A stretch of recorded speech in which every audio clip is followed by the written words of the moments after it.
Hetimet e policisë për grabitjen në aeroportin e Rinasit janë përqendruar në dy grupe kriminale në Shqipëri e Kosovë. Në mbledhjen e ditës më parë të Komitetit Sigurisë Kombëtare, TIA refuzoi që shërbimi i sigurisë t'i kalojë policisë. Shqiptarët e arrestuar në operacionin Ballkani mbanin lidhje të ngushta me trafikantët kosovar dhe turq.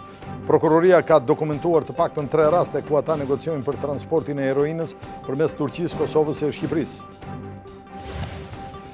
Zëvendës ndihmës sekretarja amerikane e shtetit Victoria Nuland viziton nesër Tiranën ku do të takohet me udhëheqësit politik. Kryeministri Rama thotë se ardhja e saj është dëshmi e vëmendjes së SBA për reformën në drejtësi. Arrin në nivel rekord çmimi i biletave për fluturimet ajrore drejt Shqipërisë. Të udhëtosh nga Roma në Tiranë është disa herë më shtrenjtë se sa të fluturosh drejt Shteteve të Bashkuara të Amerikës apo Kinës. Portugalia dhe Franca përballen nesër në finalen e Euro 2016. Ronaldo thotë se ekipi i tij i ka të gjitha shanset të shpallet kampion e Europe, ndërsa trajneri Deschamps shpreh keqardhjen që nuk do të jetë në fushë si lojtar.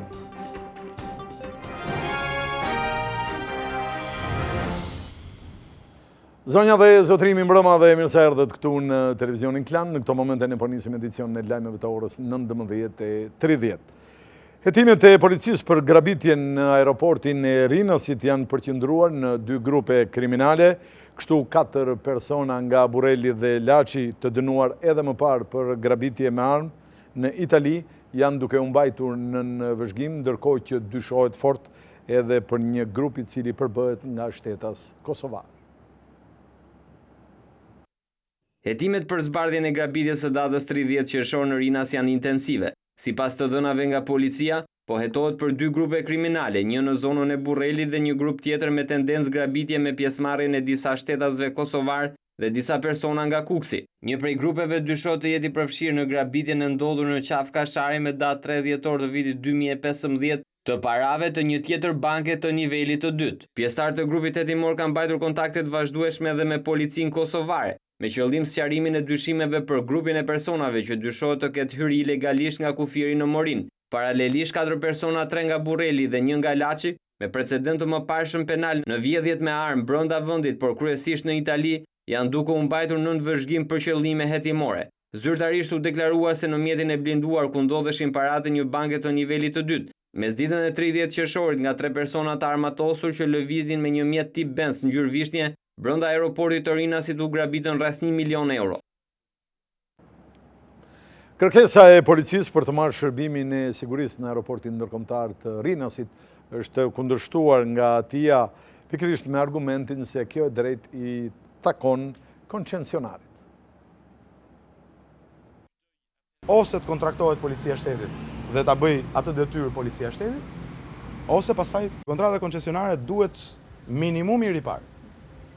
Sepse në këtë mënyrë nuk mund të ecet përpara. Kjo deklaratë e ministrit të Brendshëm Samir Tahiri datë 4 korrik ka qenë edhe qëndrimi i mbajtur nga ana e drejtorit të policisë së shtetit Akit Çako në mbledhjen e Komitetit të Sigurisë Kombëtare të Aviacionit Civil. Çako ka kërkuar që nëse kompania TIA nuk arrin të krijojë kushtet e nevojshme të sigurisë, kjo detyrë t'i ngarkohet policisë së shtetit duke ripar kontratën koncesionare. Kërkesa e Çakos që siguria e aeroportit i kalonte policisë është refuzuar nga ana e drejtorit të aeroportit Castro Vasquez, i cili është shprehur se siguria i takon koncesionarit dhe ashtu do të vazhdojë pavarësisht nga ngjarja e ndodhur. Çështja e masave në Rinas mblodhi paraditën e së premtes në një takim Komitetin e Sigurisë Kombëtare të Aviacionit Civil Shqiptar, i cili analizoi për më shumë se 2 orë ngjarjen e 30 qershorit. Mësohet se përfaqësuesit e policisë u shprehën në takim se mosmarrja e masave nga TIA për të plotësuar elementet e sigurisë të kërkuara gjatë muajve mars dhe maj ndikuan drejt për drejt që perimetri i brendshëm i aeroportit të thyhej. Firmës koncesionare janë lënë 12 detyra me qëllim rritjen e elementeve të sigurisë, të cilat do të monitorohen nga Autoriteti i Aviacionit Civil, Policia e Shtetit dhe SHISH. Jurgen Molla, një prej kokave të trafikut të heroinës arrestuar në operacionin Ballkani, mbante lidhje të ngushta me trafikantë kosovar dhe trafikantë turq. Televizioni Klan zbardh kërkesën e prokurorisë për caktimin e masës së sigurisë ndaj shtetasit Jurgen Molla, një prej të arrestuarve në operacionin Ballkan. Trafikimi i heroinës është evidentuar në 3 raste ku bisedat mes anëtarëve të grupit kriminal kanë qenë të shpeshta dhe me kodime të fjalëve të përdorura për përcaktimin e drogës që do transportohej. Në qershorin e vitit kaluar, Jurgen Molla, Arif Qiqo, Abubekir Tunç Demir kanë realizuar disa takime në Kosovë dhe në Shqipëri për trafikimin e një sasie heroine, e cila do të sigurohej nga shtetasi turk, ndërsa Jurgen Molla dhe Anesti Koromani ishin blerës. Heroina ndodhe në afërsi të Prishtinës ku ishte magazinuar. Në orën 17 të datës 29 qershor të vitit 2015, në pikën kufitare të Morinit u bë i mundur arrestimi në flagrancë i Arben Dueprendit, pasi në kabinën e mjetit të tij u gjetën 15 kg e 220 gram heroin. Kjo sasi droge ishte për llogari të Jurgen Mollës dhe bashkëpunëtorëve të tij. Sipas prokurorisë, Jurgen Molla, Arif Qiqo dhe Abubekir Tunç Demir kanë qenë në tentativa për trafikimin e një sasie heroine nga Selaniku në Athinë në tetor të vitit 2015. Për transportimin e drogës, Molla kërkoi ndihmën e shoqëri Kotorit, i cili sipas organit të akuzës dyshohet se kishte rrjetin e tij të trafikimit, transportimit dhe shpërndarjes së lëndës narkotike në Greqi. Fjalkalimi për drogën ishte betoni. Në një bisedë të datës 12 shtator të vitit 2015, Molla i shkruan Kotorit: "Vlla, mbërriti betoni se po presin punëtorët." Takimi i tretë mes trafikantëve është në mars të vitit 2016, ku kanë diskutuar me njëri tjetrin me qëllim sigurimin e një sasie heroine në Turqi dhe trafikimin e saj për në Shqipëri.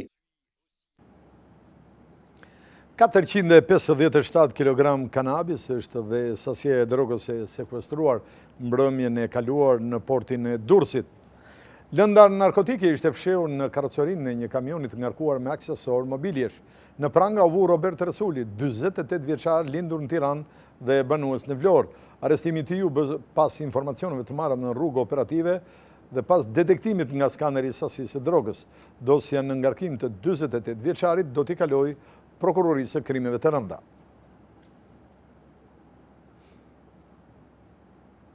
Dy vëllezër të cilët merreshin me tregtim mbetën të plagosur pas një tentative për grabitje në Tapiz të Fushkrujës. Sipas policisë Durrësit, autorët kanë tentuar të marrin xhirot ditore tregtarëve që po shisnin në treg.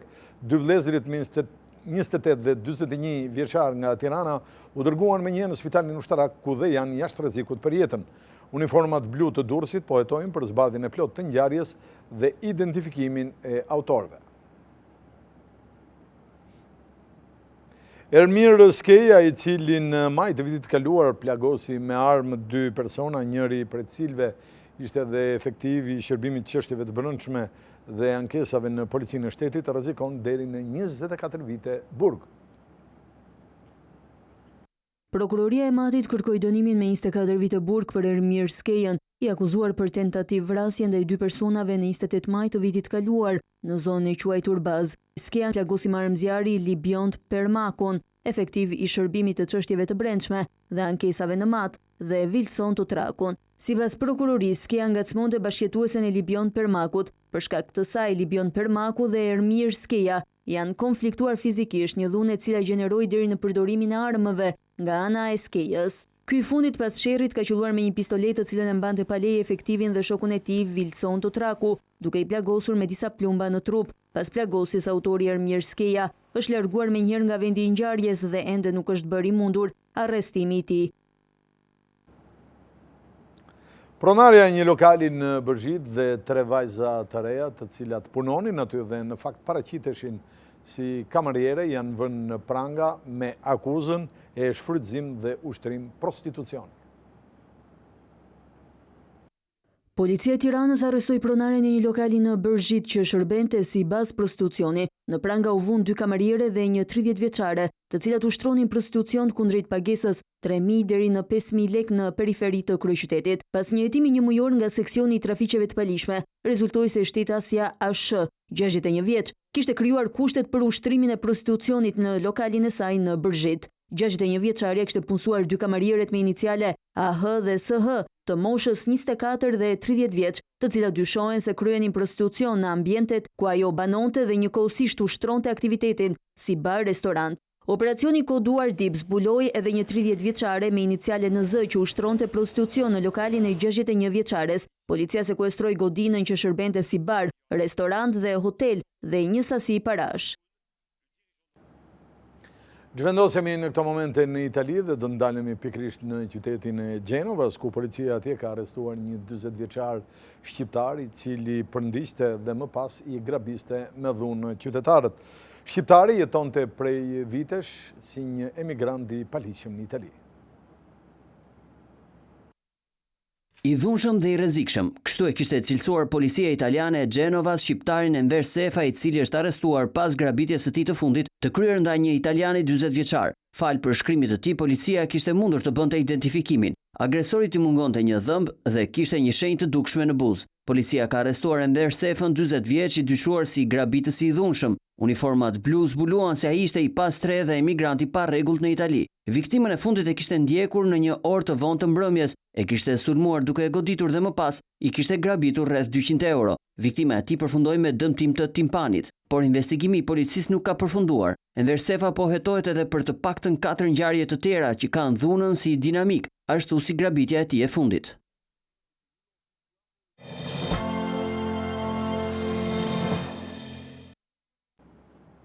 Mirë, kaluam tek politika dhe do të flasim për vizitën e një zyrtari të lartë amerikan nesër, pikërisht mosgjetja e konsensusit për reformën në drejtësi mes forcave tona politike, sjell nesër në Tiranë zëvendës ndihmës sekretaren amerikane të shtetit Victoria Nuland. Sipas kryeministrit Rama, vizita e diplomates së lartë amerikane është edhe dëshmi apo shprehje e qartë e vëmendjes që Shtetet e Bashkuara i japin reformës në drejtësi. Zëvendës ndihmës sekretarja amerikane Victoria Nuland do të rikthehet këtë të diel në Tiranë për të takuar me kreun e mazhorancës dhe atë të opozitës, vetëm 2 javë përpara se në parlament të hidhet për votim drafti i reformës në drejtësi. Nuland do të mbërrijë në Tiranë pas mesdite dhe takimin e parë do ta ketë me ministrin e jashtëm Ditmir Bushati. Më pas ajo do të zhvillojë një takim me kreun e Partisë Demokratike Lulzim Basha për ta mbyllur qëndrimin e saj vetëm disa orësh në Tiranë me takimin me kryeministrin Edi Rama. Ajo që dihet është se Nuland do t'ju kërkoj përfaqësuesve të 2 partive më të mëdha gjetjen e një kompromisi për draftin e reformës, e pikërisht konsensusin ende të munguar për mënyrën e përzgjedhjes së përfaqësuesve të 2 institucioneve që do të bëjnë vettingun e prokurorëve dhe gjyqtarëve, çka konfirmohet dhe nga kryeministri Edi Rama. Në intervistë nga Varshava, vizita e Nuland në Tiranë vlerësohet nga Rama si dëshmi e rëndësisë që Shtetet e Bashkuara të Amerikës i japin miratimin të reformës në drejtësi. Ardhja e zonjës hekur nga Washingtoni është një tjetër sinjal shumë i rëndësishëm për shqiptarët se çfarë rëndësie të madhe i kushton Shtëpia e Bardhë, i kushton qeveria amerikane reformës në drejtësi dhe se çfarë fitojmë dhe çfarë humbim duke e votuar ose duke mos e votuar reformën në drejtësi. Jemi në zhvillim të planit B, që është eca përpara me draftin në parlament, që vjen pas bës.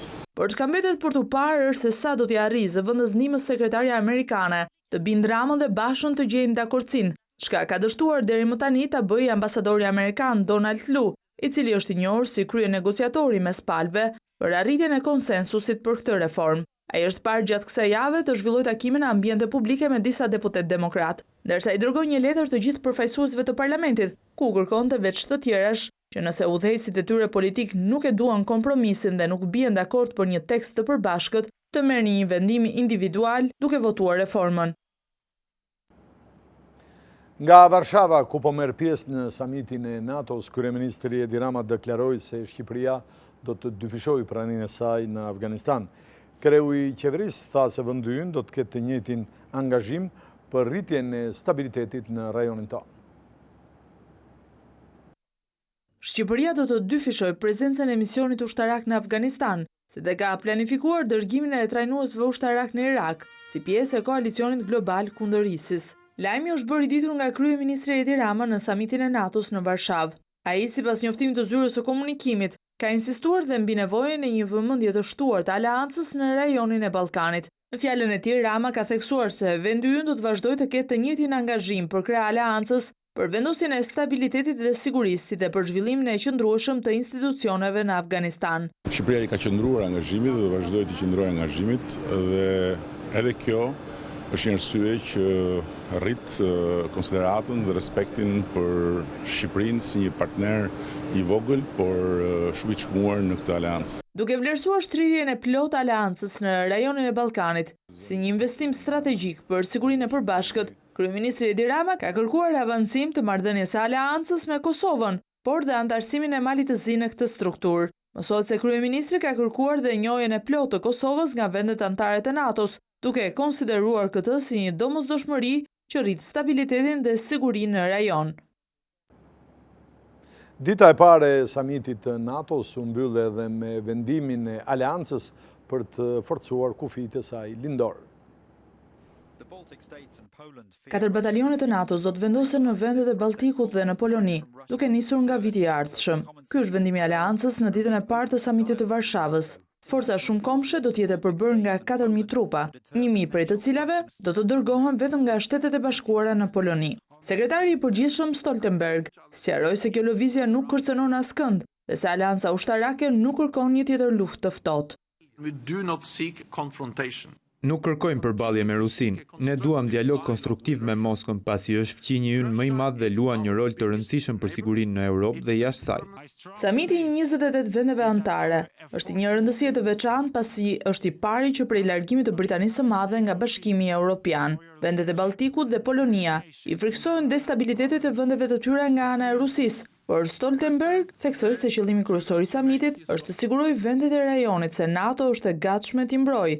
Rritja pranisë ushtarake në rajon si pasojë e kërcënimit rus është cilësuar si absurditet nga Kremlini.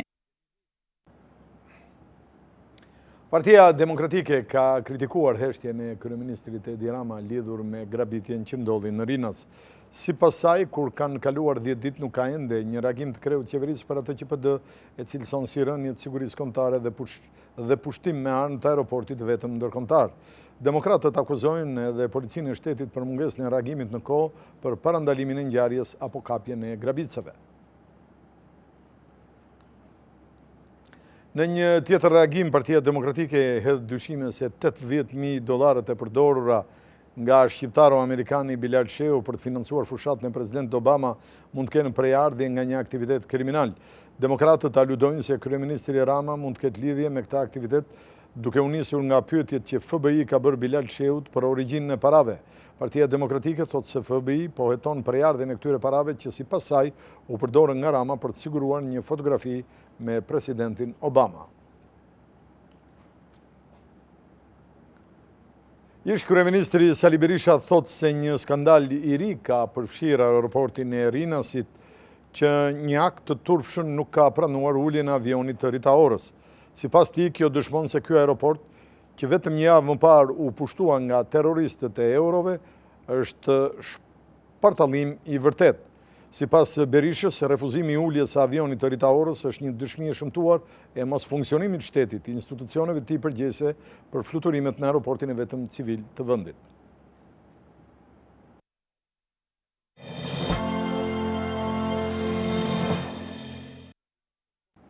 Në rubrikën Fokus do të trajtojmë nivelin rekord që kanë arritur çmimet e biletave për fluturimet ajrore nga jashtë drejt vendit tonë. Nga një vëzhgim i bërë nga redaksia e lajmeve e televizionit Klan vihet re se të udhëtosh për shembull nga Roma drejt Tiranës është disa herë më shtrenjtë se sa të fluturosh drejt Shteteve të Bashkuara apo drejt Kinës. Çmimet e biletave për fluturimet nga Tirana drejt vendeve të tjera dhe anasjelltas jo vetëm që nuk po njohin ulje, por dita ditës po prekin nivele rekord. Mjafton një klikim në internet për të parë se sa shtrenjtë kushton shqiptarëve apo të huajve të fluturojnë drejt Tiranës.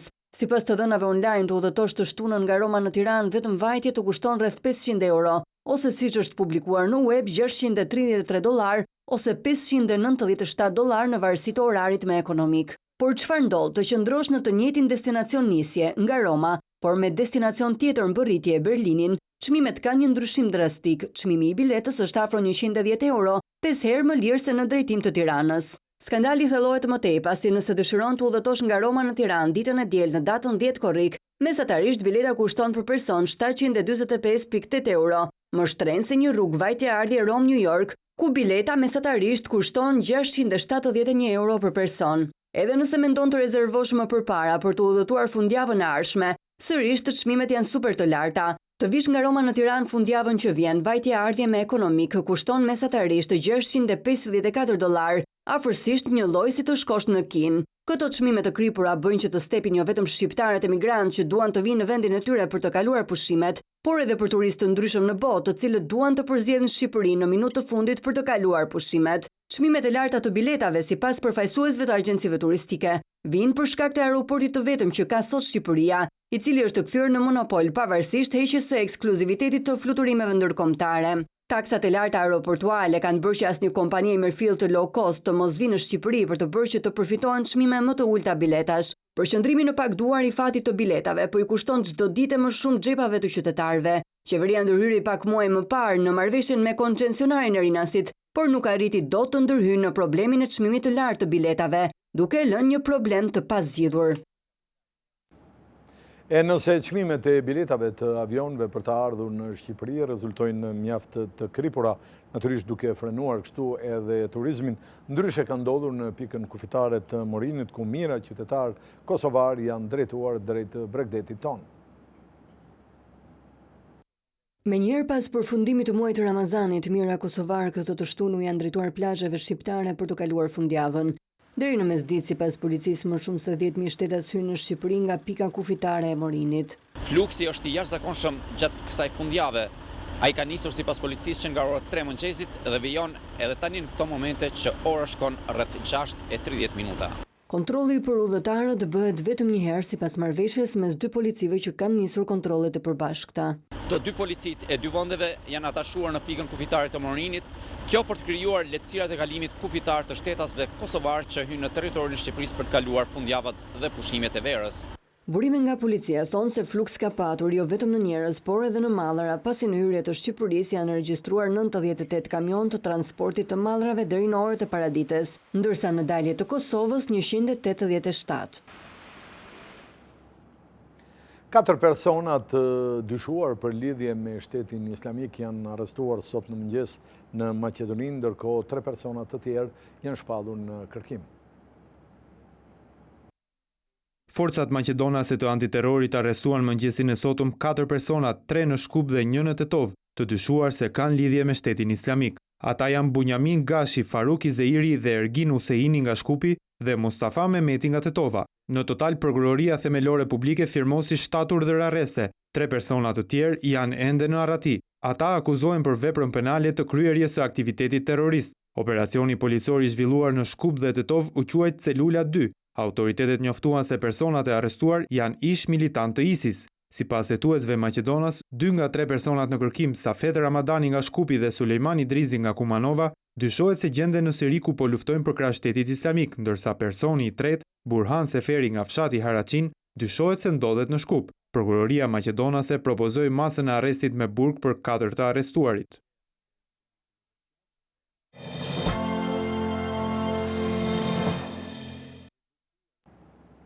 Ndalemi tani në Shtetet e Bashkuara të Amerikës. Autori i vrasjes 5 policëve në Dallas e kishte planifikuar prej kohësh sulmin në shtëpinë e tij.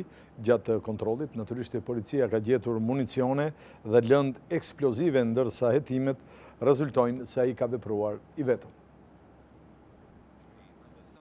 Materiale prodhimi bombash, pushk dhe municione të tjera u gjetën nga policia në banesën e autorit të masakrës së Dallasit. Ndryshe nga sa u raportua në orët e para pas sulmit që shkaktoi vdekjen e 5 oficerëve dhe plagosjen e 7 të tjerëve, policia e Dallasit njoftoi se 25 vjeçari Mika Johnson, një ish rezervist ushtarak, veproi i vetëm. Johnson ishte shprehur se kërkonte të vriste disa policë të bardhë në kundërpërgjigje të vrasjes së ditëve të fundit ndaj afroamerikanëve. Ai u eliminua me eksploziv me ndihmën e një roboti. Siç shihet në këto pamje, 25 vjeçari kishte një përgatitje të lartë luftarake pasi ekzekutoi me lehtësi agentin e policisë në një konflikt të armatosur. Nisur nga ngjarjet e rënda në vend, presidenti Barack Obama u largua para kohë nga samiti i NATO-s që po zhvillohet në Varshavë. Një ditë më parë, ai dënoi rënd sulmin ndaj policisë dhe tha se dhuna kundër forcave të rendit nuk është kurrë e justifikueshme. Ndërkohë, mijëra qytetarë në disa nga shtetet kryesore amerikane marshuan kundër dhunës dhe vrasjeve të njerëzve me ngjyrë nga policia. Ata dënuan gjithashtu edhe vrasjen e 5 oficerëve në Dallas, duke theksuar se duhet dëgjuar zëri i tyre e jo armët.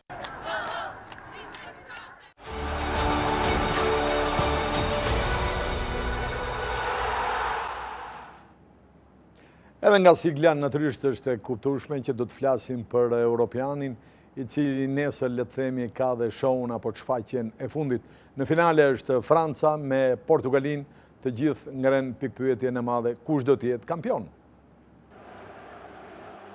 Cristiano Ronaldo pas shumë triumfeve me Manchester United dhe Real Madrid kërkon trofeun e parë me përfaqësuesen portugeze. Sulmuesi është i bindur se ky sukses mund të arrihet pasi vetmi avantazhi i Francës është fusha. Në një finale mund të ndodhë gjithçka, e dim që do të përballemi me një skuadër të madhe, por do të jetë një ndeshje e fortë për të dy ekipet. Është një ëndër për mua. Do të ishte diçka e jashtëzakonshme që të fitoja me Portugalin. Ky është europiani i katërt për Cristiano Ronaldo që mori pjesë edhe në finalet e 2004, 2008 dhe 2012. Tek Franca kanë 2 vjet që punojnë për këtë finale. Po punojmë prej 2 vitesh për të mbërritur deri këtu. Tani e rëndësishme është vetëm të fitojmë. Më vjen keq që nuk mund të luaj edhe unë. Finalja Euro 2016 do të luhet të dielën në orën 21 në Stade de France. Trajneri i Francës Deschamps e ka fituar një herë Europianin si lojtar, nëse ai do të fitojë nesër si trajner, do të bëhet njeriu i dytë që e ka fituar si trajner dhe si lojtar, sepse i pari është ish futbollisti gjerman Berti Fox. Didier Deschamps është në ndjekje të trofeut të parë të rëndësishëm si trajner. Ju afrua në vitin 2004 në finalen e Champions League ku drejtonte Monaco, e humbur me rezultatin 3-0 me Porton.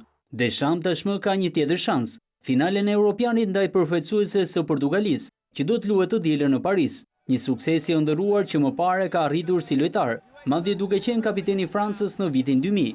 Kjo arritje do të ishte e veçantë, edhe pse do të bëhej i dyti në historinë e këtij turneu, që e fiton njëkohësisht si trajner dhe lojtar. I vetmi deri më tani është gjermani Berti Fox. Ai u shpall kampion i kontinentit si lojtar në 1972 dhe si trajner në 1996. Didier Deschamps është shumë pranë këtij synimi tepër të lakmuar. Përballë tij do të jetë një trajner me eksperiencë Fernando Santos, i cili suksesin më të madh e shënoi me Greqinë, të cilën e çoi në çerek-finalet e Europianit të kaluar dhe në një të tetat e finaleve të botrorit të Brazilit, ku humbi përballë Costa Ricës. Lojtarët e Walesit janë kthyer në Cardiff, ku me të drejtë janë pritur si heronj.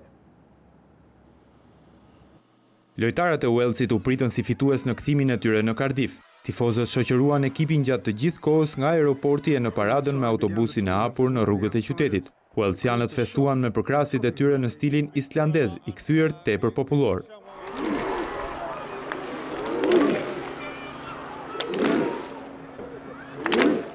Ndalesa e fundit ishte stadiumi, për të përjetuar edhe një herë emocionet që patën në finalet e Euro 2016. Gareth Bale e të tjerë arritën një sukses të madh duke qenë vetëm një hap larg finales pasi u eliminuan nga Portugalia. Walesi drejtuar nga Chris Coleman tregoi një lojë të jashtëzakonshme duke befasuar të gjithë. Walesianët e mbyllën në krye të grupit ku bënte pjesë edhe Anglia, Rusia dhe Slovakia. Më pas eliminuan Irlandën e Veriut dhe Belgjikën. Shqiptari Rejmana, i cili është edhe sulmuesi i Interit, është huazuar tek Pescara me qëllim që të fitojë eksperiencë. Rejmana është një lojtar i Pescarës. Sulmuesi shqiptar është transferuar në formë muazimi nga Inter për një vit, që nuk do ta humbas 19 vjeçarin, por do që ai të marrë përvojë. Mana i sezonin e kaluar luajti vetëm 36 minuta në Serie A, shumë pak për t'u ambientuar me këtë nivel futbolli. Shqiptari zhvilloi kontrollet mjekësore para ditën e së shtunës. Rejmanajt e Pescara gjen Ledian Memushajn, një tjetër shqiptar dhe lojtar kyç për abrucezët. Skuadra do të nisë fazën përgatitore më 14 korrik në Rivisondoli në provincën e Akuilas. Pak kohë më parë Inter pagoi shumën e përcaktuar nga Cremonese për Manajn, pasi ai bindi për talentin e tij. Sulmuesi i ri është në kontratë me Zikaltri deri në 2020. Rejmanaj debutoi edhe me kombëtaren A të drejtuar nga Xhani Debiazi, por mosha e re lejon të luajë edhe me kombëtaren Shpresa. Flasim tani për skuadrën tonë të Kukësit që do të luajnë në prani të tifozëve takimin e kthimit ndaj Austrisë së Vjenës në Ligën e Europës. UEFA ka pranuar kërkesën e klubit shqiptar për të ulur dënimin e dhënë një vit më parë pas incidentit që ndodhi në përballjen e Ligës së Europës ndaj Legias Varshavës. Kuksianët e zhvilluan me tribuna bosh takimin e parë të turit parë të këtij edicioni ndaj Rudarit të Malizi. Gjithsesi, skuadra e drejtuar nga Hasan Lika arriti kualifikimin në turin e parë.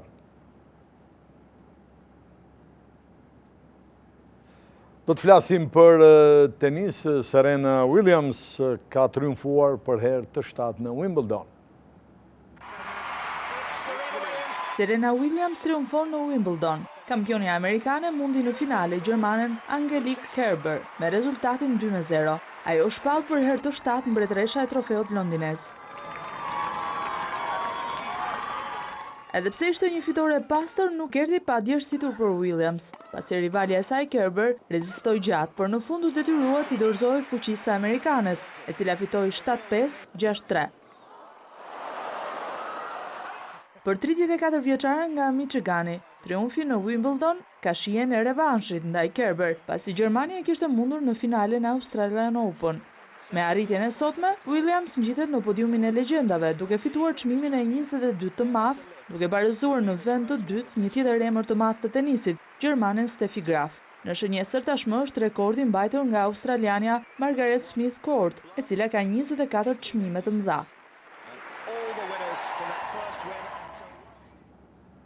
Këtu kemi përfunduar këtë edicion lajmesh, ne bashkë do të jemi në edicionin e radhës, sa ka që zonja dhe zotërin ju faleminderit për vëmendjen, mirupafshim.